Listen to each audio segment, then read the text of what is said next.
I don't want this to be a long video, basically because it makes me really sad when I see people wasting talent and I guess their life on stupid decisions and substance abuse and stuff like that. It's frustrating because obviously there's a reason why people end up in these situations, but it's just sad to watch. Ezra Miller has been a very, very interesting case in the past, I don't know. I mean, well, really ever since the Iceland incident. If you want to know more about the background of this video, I do want to say I did a video covering some of this in depth before. A lot of people mistook empathy as like excusing this whole situation, which it's not. I just kind of find it interesting where the priorities lie in terms of the public on this one. Like, this is very RDJ to me, where you have somebody who, you know, whether they made their own bed or not, ended up in a very, very bad place. And instead of actually urging this person to get help and stuff like this, I think immediately the reaction was like, let's just kind of get this person out of the limelight. This seems to be what's happening with Ezra Miller. It seems like the most people care about, like a lot of people, is the hypocrisy of WB, which I understand and we're going to talk about today, and pronouns. And I'm not trying to be an asshole about this, but I do think that there are priorities with this kind of discussion. Like, Ezra Miller is a really odd case with all of this, even the pronoun stuff, and here's why. We don't actually know what Ezra Miller's mental state is at all. I mean, it very much seems like it has deteriorated over the last few years, whether that be just from alcohol abuse or alcohol and drug abuse or more. Ezra said quite a few things in interviews that have gotten them in hot water. There was the whole attack on the Klan, which, to be completely honest, I never really cared about. I don't like the Klan. I kind of think that they're dicks. There was the whole thing with being pro-gun ownership. That was a yikes for a lot of people because that's now a hardline stance that people hate. There was the whole thing where Ezra Miller basically said, oh, I thought everyone knew that we were sex workers in Hollywood and this stuff happens a lot when it came to sexual abuse and misconduct and other things like that. There have been a lot of odd comments and outbursts over the years that are kind of coming to the forefront. Now, normally I'd be like, oh, this is just cancel culture. People are going after Ezra Miller.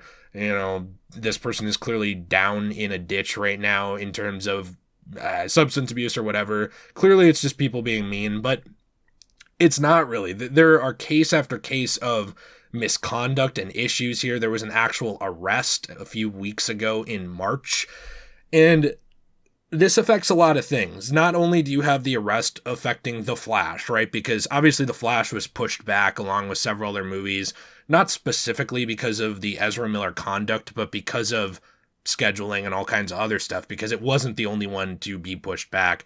But you also have the issue now of WB just looking absolutely horrendous on this. Reportedly, from multiple sources, both with Rolling Stone and John Campau, which I always mispronounce his name, so somebody can get mad at me about that, but he'll never see this.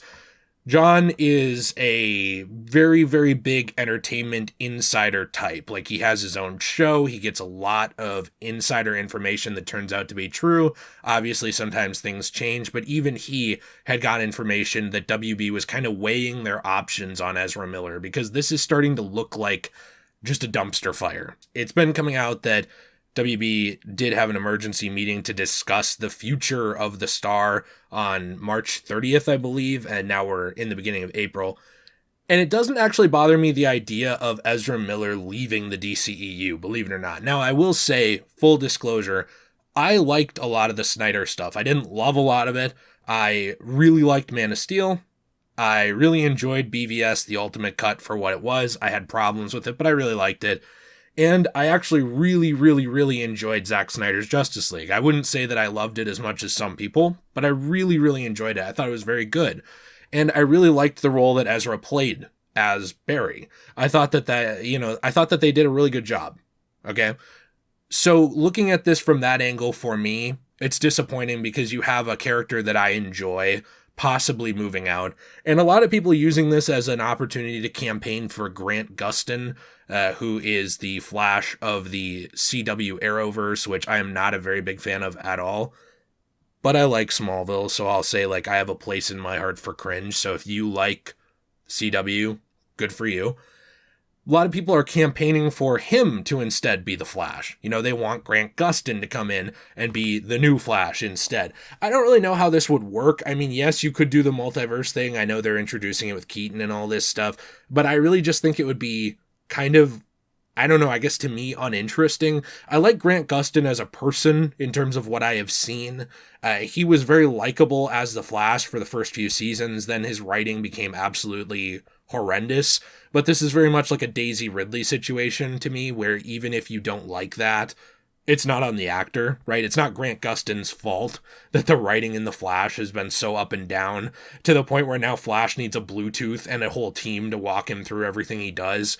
The whole thing with Ezra Miller, though, that really frustrates me is where the priorities lie. I've seen a ton of people being like, this person needs to get absolutely reamed, like they need to go to prison and they need to face tons of consequences and this and that. And it's like, I'm not actually against consequences for your actions. I think it's usually a very good thing. And whether those are nice consequences or not, they usually do have to come before somebody can get better if they're having a problem. But a lot of people are looking the other way on certain things. A lot of people are looking the other way on people that Ezra Miller has lashed out at, all right, which I don't think is okay. A lot of people are looking the other way on Ezra Miller possibly needing mental and emotional help and rehab. I mean, that's looking more and more like the case.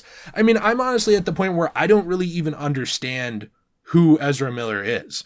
Obviously, this is not someone I know, and I said that before, but you have these opposing dichotomies of viewpoint. You have the people who, I would say on both sides of the political aisle, have really focused on the sexual identity of Ezra Miller, where you have these people policing the comments to try and find like a violation of Ezra Miller's pronouns and be like, well, they didn't say they right here, you know, and like really go after them to kind of grandstand. I hate that shit. It's annoying. Nobody likes you for doing that. And I really do think it kind of like pushes people away from the LGBTQ community because it kind of makes them think that people are preachy dicks instead of just trying to be nice. I've seen a lot of that. And I've seen a lot on the other side where people have been just absolute assholes. Like, I'm going to purposely misgender Ezra Miller on purpose and be mean about it because look at the they, them needing mental help and like all this stuff. I've seen actual comments like that. And I'm kind of wondering like why people are focusing on this, you know, this part. We don't really even know Ezra Miller. I mean, for example, Ezra Miller in the same interviews where they have said that they are a they, okay, has also said things like, I barely identify as a human being. So I'm not trying to be an asshole here, but we don't know what this person really believes at all, because it really seems like this person needs mental help. If anything, instead of WB just being like, let's brush this under the rug and fire this person, they should be more giving an ultimatum of you need to get your life together or you're gone. That's the kind of thing that could be helpful instead of just fuck you, get out. And I've seen a lot of things on both sides of the aisle of people where it's like really hate mongering over this. Like you need to grandstand about respecting Ezra Miller and you're not actually doing it because it's like the nice kind thing to do. It's to look good. I've seen a ton of that and I always hate posturing no matter who it is. And on the other side, I've seen a lot of people posturing to try and take this as an opportunity to take pot shots at like, you know, lesbian or bisexual or gay or trans or whatever other individuals you want to and be like, look at this person. They fall in this category. I knew these people were crazy. And it's like, I'm not saying one of those isn't worse than the other. I think when you're being a bigot dick, that's worse than being a posturing dick. But I don't like either of them. And I don't understand why the public perception of this situation has gravitated around that facet of this person, of this situation. It's almost like everybody on both sides only cares about the pronoun thing. They don't actually care about what's going on. And what really pisses me off with this whole thing and actually makes me mad is Warner Brothers. What are they doing? Like, what actually is their code of conduct? What is their code of standards that they operate by for people? Because let's run through some people. And I'm not saying these people are guilty or innocent, but let's just look at them. Johnny Depp, fired, gone, basically ostracized from Hollywood and kicked out for substance abuse issues and abuse issues in the household, even though there were multiple accounts of people who knew Amber Heard saying that Johnny was in the right and she was more the abuser, or saying that yes, Johnny had alcohol problems, but he was not a domestic abuser. He was just a guy who had some alcohol issues, which, let's be honest, I would say tons of Americans do. So that's not really the end of the world. You know, there was the whole audio tape coming out with Amber Heard, where it was basically really, really sounding like she was the aggressor and was saying things to Johnny basically like, no one will believe you. You know, they'll think you're the bad guy because you're the man and I'll be able to do X, Y, and Z and you'll lose your career. Fuck you. All this stuff, right? Like just horrible, horrible vitriolic comments that were captured on audio, leaked to the internet. Like we've heard them. And if you haven't heard them, it's one Google search away. Yet Amber's still there and Johnny's gone. Okay. That doesn't really make any sense. Let's go to another one. James Gunn. I don't believe these accusations at all. I think a lot of people bring them up to try and support the Snyderverse, which I think is sad because I think you can do that without going here. But let's look at James Gunn. There have been all kinds of accusations of pedophilic behavior in the past, right? All kinds of accusations of that with humor and with other stuff, which never really bothered me. I never considered this person to be a bad person for making some jokes that some people think are tasteless. I didn't even find most of them funny. Doesn't make this person a child abuser or whatever. Same with going to a dress-up party. Like a lot of people use this one photo of James Gunn going to a dress-up party and they're like, look, this guy's a pedo. But those accusations are there. And Warner Brothers was happy to bring on James Gunn. And to be completely honest, I was happy he got brought on because I thought he made like fantastic products. Then we move on to Jared Leto or Leto, whatever you want to call him. And there's all these other kinds of accusations as well being flung around by people, both as jokes and serious statements. And they're all over the internet, like just completely the floodgates are open on that one. And it's radio silence from WB. I just don't understand it. Like, I don't understand where the standard is. Like, is it the fact that Ezra Miller was arrested? Is that like the actual fact? Because if you go through the DCEU cast, you can find arrest records for a good portion of them. Like, those people have had things like outbursts and issues in the past and gotten help. You even look at someone like Ben Affleck. The dude was abusing alcohol reportedly like nuts on things like, during some of the worst points of his life during Joss Whedon's Justice League. Now, listen, if I had to work on Joss Whedon's Justice League, I'd probably abuse alcohol too. I'm not trying to shit on Ben Affleck for that, okay? Like, I get it. I would probably be right there with him, like outside in the alley, enabling this behavior because we'd be passing the bottle back and forth because I'm trying to like not live in the moment of having to work with Joss Whedon. And speaking of Joss Whedon though, by the way, whatever happened with that? I mean, he was enabled to work with WB for years, right? I mean, there was report after report from Gal Gadot. There was report from Ray Fisher. You know, there was all these reports of just bad behavior and being a complete and utter bag of dicks. Nobody cared for the longest time. But this is where we draw the line. I guess I just don't really understand any of the points of view on a lot of this. There's the points of view that like this whole thing is about Ezra Miller's sexual identity. No, it's not. That is a part of who you are. It is not the core of who you are and like the most interesting thing about you. There's the part of this where it's like all about replacing the Flash and getting a different actor you like in. I think that's just asshole-ish. I mean, like, I don't see the point of this. I like Grant Gustin. I don't really think that would work for me. If it happens, fine, whatever. But it's kind of in poor taste to immediately be going there, in my opinion. And then also, there's the people who are only focused on WB. And I don't understand that either. This seems like a multifaceted issue that has a lot of problems and difficult conversations around it, that we don't need things like searching for perceived slights. We don't need things like corporate grandstanding. We don't need things like using this as an opportunity to be a bigot. This is something that's a very important message and lesson for people to actually be getting, but nobody is getting it. And that's that it is so easy to fall into this stuff. It is so easy to fall into substance abuse. It is so easy to bury your problems in something on the outside of you to avoid the problems on the inside of you. It's really, really frustrating and sad to me as somebody who has a family history of doing this, of abusing things like drugs and alcohol. It's very sad to me to see people just completely miss and blow by that big part of this.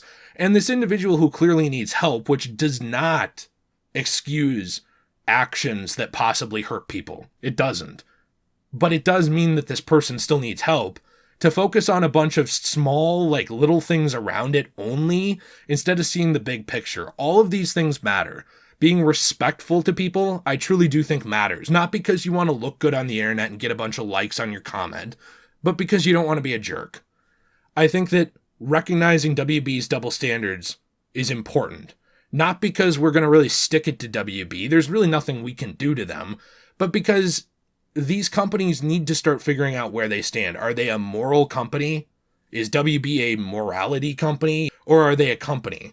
Because they can't have it both ways. You can't just selectively fire who you want with no reasoning and not expect verbal blowback at the very least from the fan base. That's what I'm saying. And also, I think that it's worth looking at the substance abuse issue. All three of these are very complex. They all matter. But it really, really disappoints me on a whole to see people like narrowing in on the one thing they care about and ignoring absolutely everything else around this. At the end of the day, I think that it is important to not be a dick on purpose, but also to not look for trouble everywhere you go, because you will find it. If you want to look for enemies of the cause, no matter what the cause is, whether it's respecting people's pronouns or respecting people's religion or whatever, and you want to make people enemies, you will make enemies, okay? And you will militarize those people, not like violently, but where they will just absolutely double down and be a dick online or in real life or whatever, because that's what people do. They double down. There's a difference between education and chastising, and I think people need to learn that. I think also people need to recognize what is happening here and actually start to kind of police this culture. Because I don't think that we should be hitting a point where these people are enabled to throw their entire lives away on a bottle or on pills or whatever. I think it's really, really sad. And I think that a little empathy could go a long way with this. I think it's really sad to see people so ready to point the finger and be upset at each other over this stranger's actions, or be so ready to, I don't know, like throw down the hammer and have a fight, but not actually discuss anything. This whole situation has disappointed me, not just in Ezra Miller, because obviously they have problems, but in almost everybody else around it, because nobody can actually pick what they care about with this. And I don't know. It really disappoints me. I hope to not talk about this again. I guess if something big happens, I probably will. But it's one of those things where, like, I'm just so on edge with this type of video, because I'm balancing the ideals of like 10 different militant groups of people who are angry all the time, while also not trying to be a jackass about this stranger I don't know. And it's almost more stressful to me to talk about this than it is, positive in any way. Let me know what you think in the comments down below. I will be interested to hear it. I'm sure I pissed somebody off, but you know what, to be honest, it's fine. If you're really that mad, there's the door. I'm all for respecting people, but like, I'm also very, very tired of public moral grandstanding. It's really hit the point where I just don't care anymore. I'm also very, very saddened by the loss of talent and people throwing their lives away. It just really bums me out, and stay shui.